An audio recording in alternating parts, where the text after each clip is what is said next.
So we are now we'll be seeing the Sparklines. Sparklines, you can say it's a miniature of charts, which where we are asking chart to be visible or chart should be smaller enough to fix into the cell border.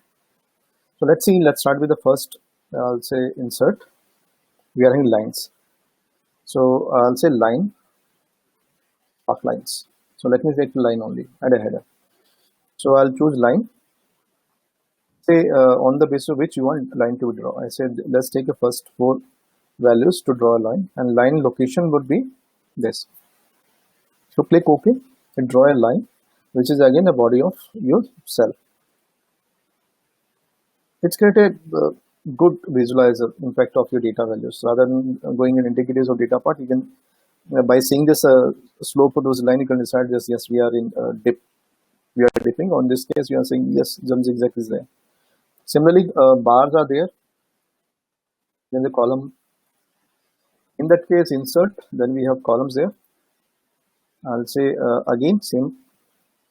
And location where I want column chart to be there. So column Sparklines are there. I say OK. That's it. Next. Small miniature of your charts. Again, we are having one win or loss. It's generally happen when when you are planning to depict the negative values. Let's take an example. If I make one just negative and one more negative is there, I'll say let it be negative, 3 negative also. So in column, we are not having segregation of positive and negative, but in this case of win loss, we will be having the segregation of positive value, negative values in, let's say, again I'm saying I'm getting data from here, and the location of my win loss chart is this side.